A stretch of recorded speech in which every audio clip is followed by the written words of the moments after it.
You ever watch Amityville? This is the brother of the Amityville house. Wow. Although it's not Amityville house, it's built the same kind of style. It's known as a English colonials type from Long Island, New York. And that's where it was. The house is dedicated heritage house. It was built in 1888.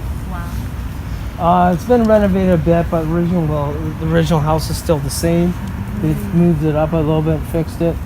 And it does have, or it did, a friendly ghost. The owners that were here a couple years ago, the woman would invite us, everybody in. We'd have a tour starting. She'd see us all coming and ask us to get into the basement and invite us in and give us milk and cookies. It was kind of weird. So anyway, she's an elderly lady, and we'd have this rocking chair, and she'd start talking in the rocking chair, and she'd introduce us to the rocking chair. It was weird, and the rocking chair would start rocking by itself. Wow. And she talked, and every time she talked, would stop, answer questions, would rock. And would rock once in the front for yes and in the back for no. It was just bizarre, and it was kind of strange. She says it's a friendly ghost, and she had her own conversations going with it. So it's pleasantly haunted. I think there's new owners now, but it was in the basement. I think the ghost is still there. So it's nothing bad, but it's just kind of weird, and it's still going on. And to this day, people still hear sounds of voices, children. Mostly it was children who were buried and set us prepared for death or prepared for funerals. And it all happened in the basement. People still hear cranking and sounds of making all the noises and the machines running to drain the blood out of the bodies. And people also see hands and faces appearing in the doors and the windows, and they smell what's that? The stuff that you embody, embalming fluid, and they smell that in the basements a lot. So it is a dentist's home or dentist's office and a doctor's office, and most of the time upstairs people have seen things as well moving around. One year we had a whole bunch of people were all looking upstairs, and there's nobody up there, and all the drapes kept moving, and just see a hideous face moving on the windows. It was really cool, and it would just open and close, and was not. And we'd zoom in. It was this really evil face just looking out, and it would close the windows again. And then there's nobody up there. It's not rented up or anything. So it's really cool. It's right by the cemetery, which is probably was prepared bodies for the cemetery at that time. And this is also where we saw the hearse I was talking about earlier. We'd always stand here, and a hearse would just appear all black, and the guy would walk out, tall guy, and you see no legs and body, no legs, and you looking at us, and you just fade away.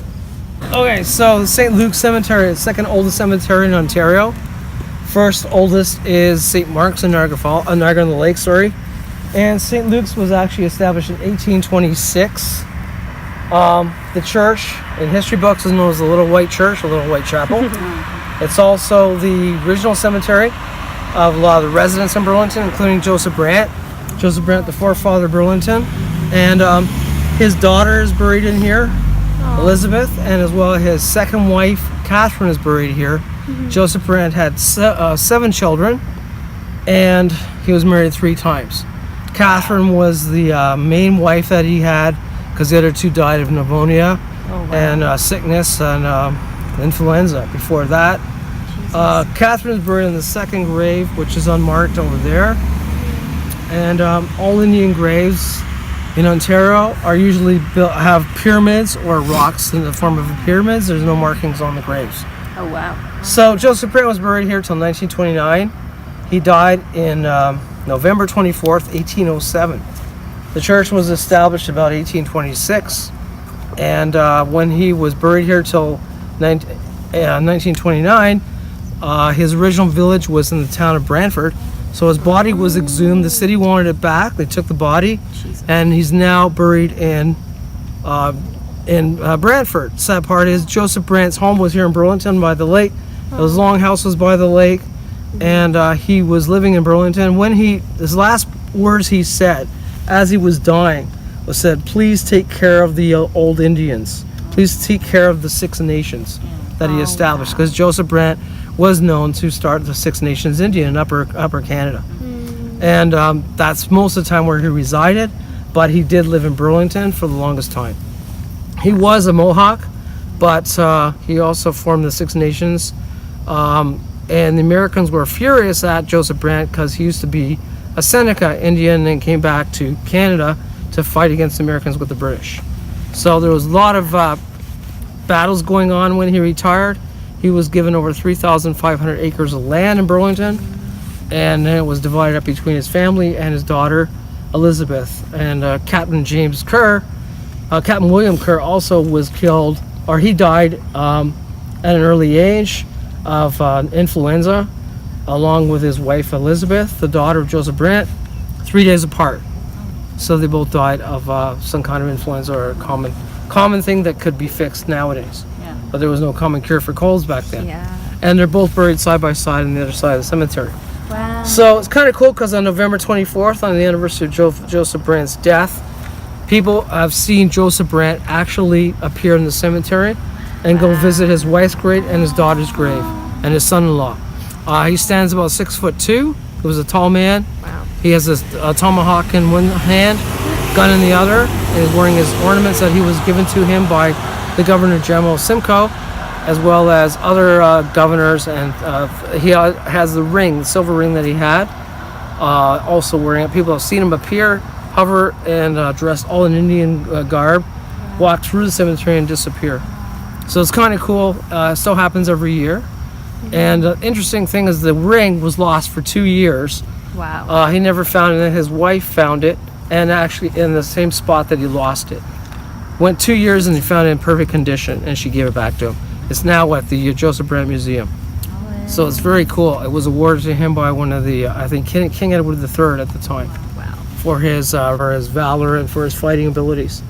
So we're gonna go to the cemetery. The cemetery, Okay. the church was erected after Joseph Brant's death, and a lot of his tribe who had died, or who a lot of were famous or in battle, are buried underneath the church.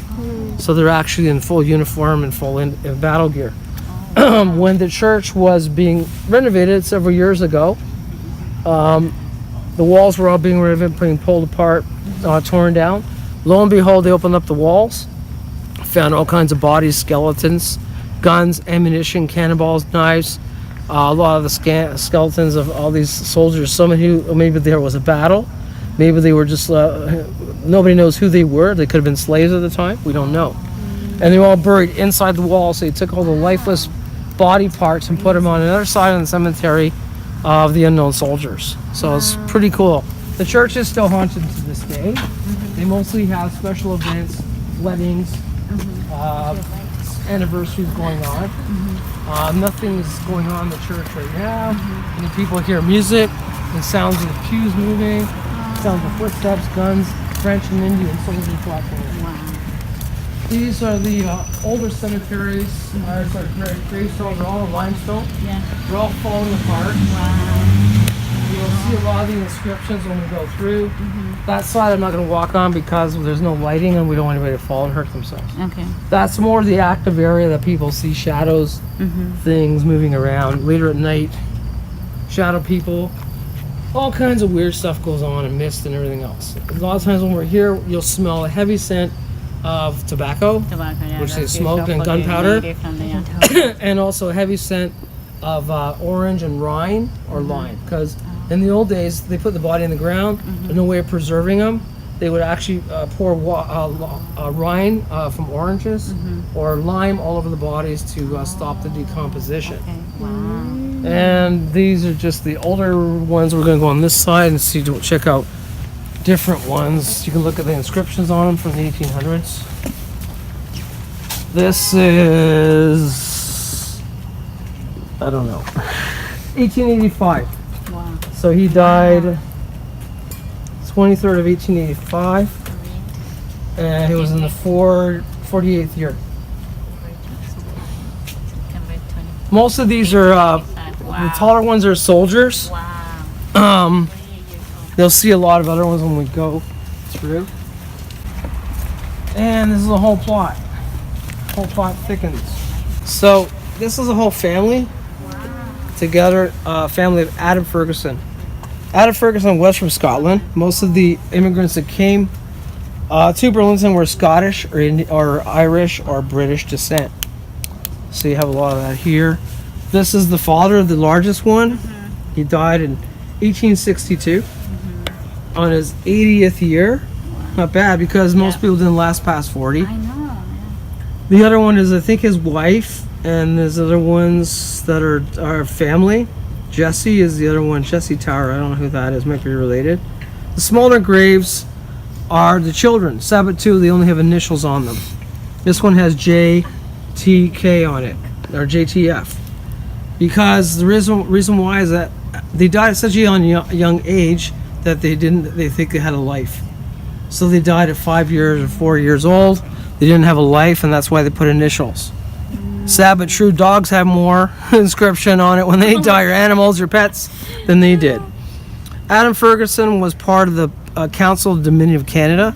So he was part of forming Burlington, getting it together, forming the council, forming all the parts and the territory of Burlington itself. That's why this plot is here. So, as you know, Canada celebrated their 150th anniversary last year, and Canada formed in 1867. So it's also dedicated to Reverend Edward Scott, who's maybe a part of the council too. So the new Dominion Canada was all being formed. That's where you got Canada Dominion Stores, Canada Trust, or it was known as Dominion at the time, because it was a whole Dominion meant forming of nations, getting the British colonies and the British together to form one country. One Dominion. That's where all that is. All right, so we're gonna go to the rest of the graves. Okay, so this is known as the Little White Chapel in the history books, and this whole tract of land all the way down to Lakeshore is known as the window to the lake. So all men can enter freely into Ontario. Nothing can be built on this tract of land. It's all dedicated to the Indians and the Indian Nation as part of the Treaty of Joseph Brant. And the church is empty. So we can usually conjure out the ghosts by knocking on the door pretty hard and listening. And sometimes you can hear the voices and sounds and movement of things coming up from the basement. Not like her screaming. So you want to try it? Not pretty hard. Not hard? Not pretty hard. But not too hard. And listen, put your ear to the door. Knock? Yeah. Just regular knock? Yeah. Well, pretty hard. Alright. And listen to the door. I'm scared. Put your ear. And sometimes we've heard the latch move, the door open. You have to put your ear to the door though. And we usually conjure up things. We heard soldiers, we heard guns, we have them walking around with ammunition, everything else. She just heard something. I heard it on the mic. I heard that too. Yeah. Yeah. Wow. I heard that like too. Like gonna open the door. Yeah. Well, are you French? My dad's from French. So they would recognize French because there was French soldiers. So they'd probably work for you. Try it again. They're probably trying to open the door for you. Oh my gosh.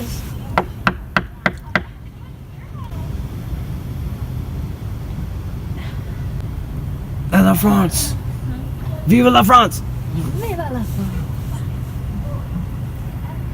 Oh, I did hear that when she did the latch thing. Did you hear that? Yeah. That was But it's cool because a lot of times if you hear long enough, you can hear things. Let's try.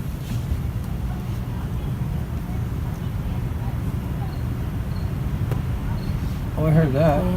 There's a little bang on the inside. Did you hear that? Yeah. It's like that's what it did. Yeah, what Did you was hear that? that? Yeah. Hello, vive la France! Open the door. We are here. I mean, that was cool. I did hear a little knock. It was like Very cool. Haven't heard any experiences all summer. So it's usually cool because probably your French, the nationality that goes to know you're French. But that's cool. I heard two things. I heard the latch move, and yeah, I heard that, and then I heard the knock. I heard the thing you heard, and then I heard a little knock.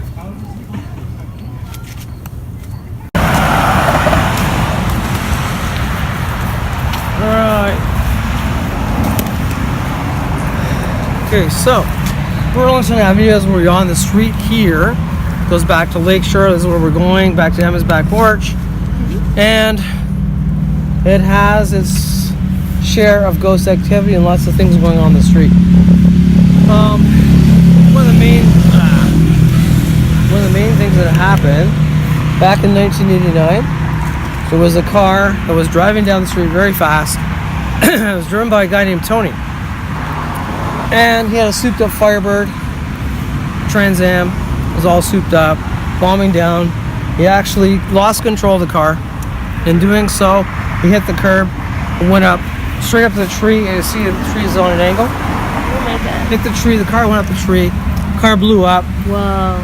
and Tony was killed instantly in the car, and it was all in flames, and he died in the fire in the car. His body, or his energy, his life force, was thrown into the tree, and we believe that the tree has, Tony's living in the tree. He's the heartbeat of Tony. It's the tree of the heartbeat.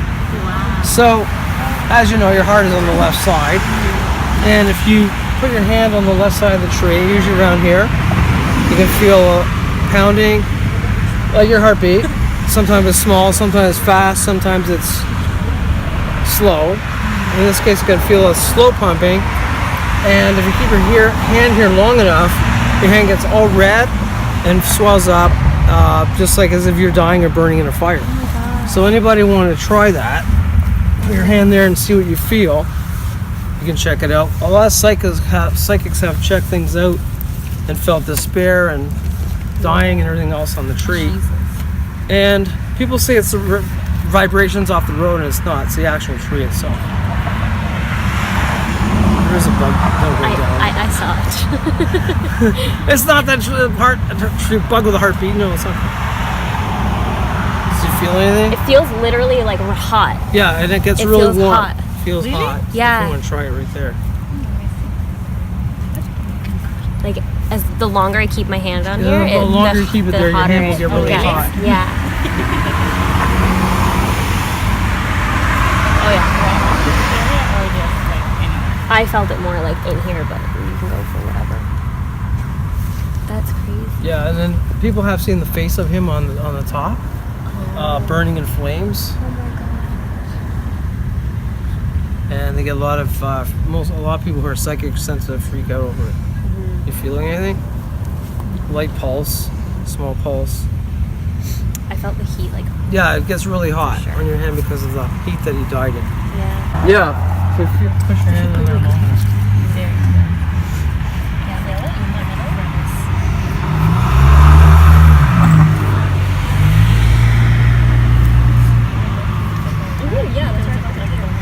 You feel it? Yeah. Yeah, there you go. That's like just put your hand on it for a minute, but don't put it on too long, because just look at your hand, it'll start turning red. Yeah. If your hand starts turning all red, then it's working. Yeah, the fingers are a little. Yeah, or they start, look at that, your fingers start swelling up. Oh really? Right there, look at his last finger. Oh yeah, true. Right there. Is that how your finger is? No. Holy shit, look at it, it's all swollen up. You were there for a second. Look at it, it's all like a big, like, it's huge. Yep, you got the ghost. Bug. You got a case of the ghost bug. Okay, so we're going back to Emma's. It's the last stop. Thanks everybody for coming on the tour. It's all your friends and all the people who are died and dead to come on their booth. We're going back to Emma's. So we want more people, but we got more stuff. The more people are on the tour.